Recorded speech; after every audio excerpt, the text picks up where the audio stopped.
makes sense. Hey, what's up you guys? It's me, Mel. So today I wanted to talk about the fact that I am a chronic mind changer. I can never stay in one place in my brain for longer than like 5 minutes. And I just kind of want to get my thoughts out about this because, like, what else does a millennial do when they have some thoughts other than just post it on the internet?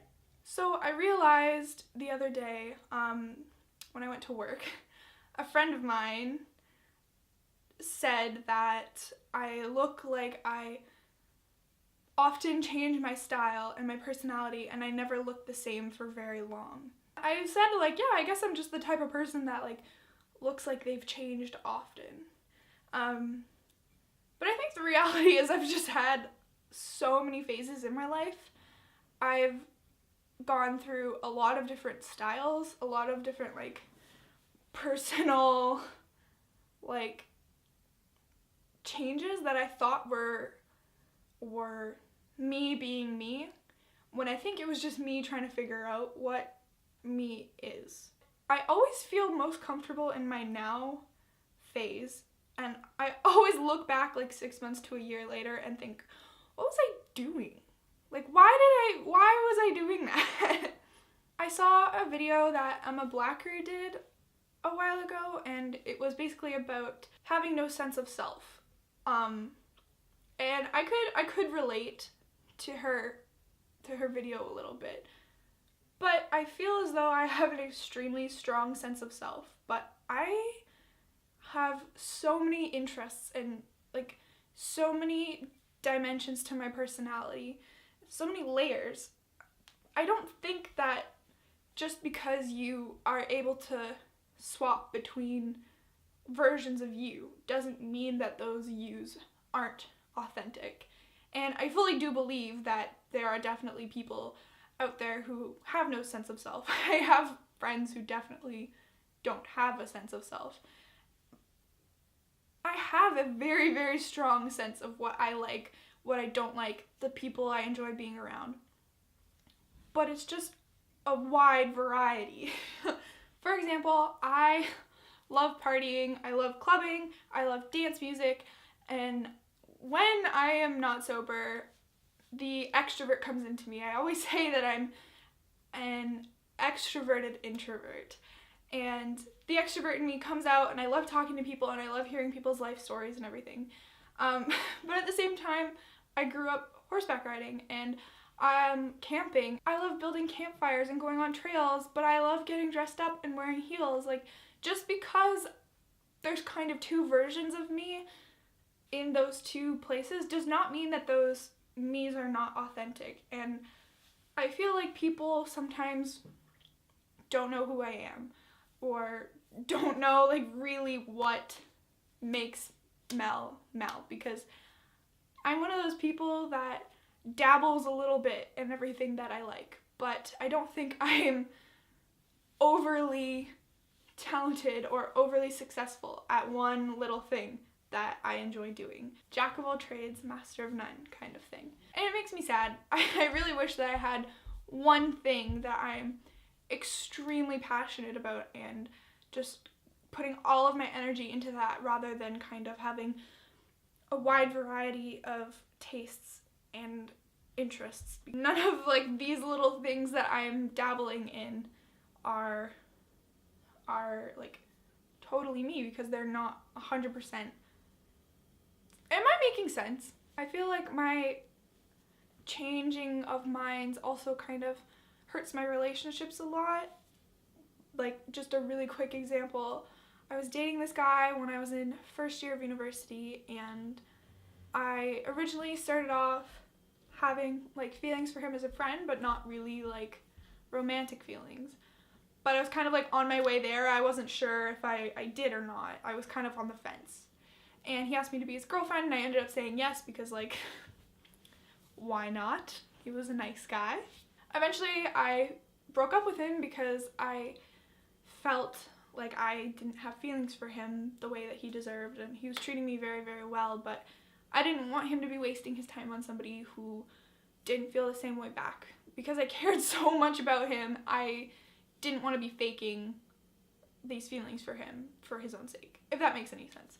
A couple months after I broke up with him, I changed my mind. I realized that I did have feelings for him, or now I did have feelings for him, and I set out to try to get back together with him because I realized that I did really care about him, and he was my best friend and honestly one of the people I've been closest to in my entire life. And unfortunately, when I tried to rekindle our relationship, like friendship at least, because we hadn't talked in forever, he'd already moved on with somebody else, but that really, really, really hurt me, and I couldn't blame anybody but myself because I'd broken up with him. Like, you know, like, there's no coming back from that, really.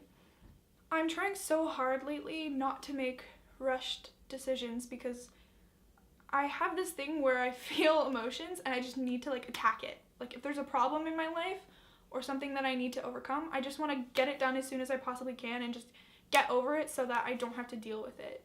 I don't like to sit there and dabble and think and, you know, process things. Like, I need to attack things right away. I immediately go for, like, the most drastic, like, I confront people, I'm very, like, upfront, I tell people how I'm feeling right up front because, it changes so frequently that if I don't straight up tell people how I'm feeling, they're never gonna know.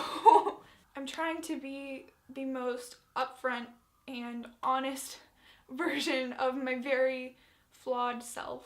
And I know that I'm not perfect, and I know that I have a lot to work on, but I'm trying really hard to just be Mel. Even if there is like 50 versions of Mel, I'm just trying to not force anything in myself anymore because I feel like in the past I've kind of tried to force myself into one kind of jar, like one little niche. I am dramatic. I take things too seriously.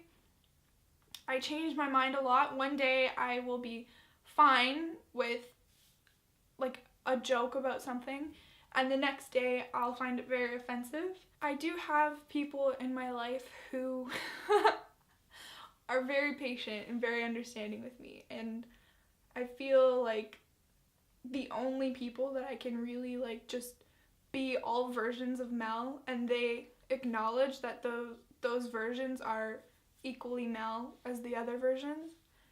I think my mom and my boyfriend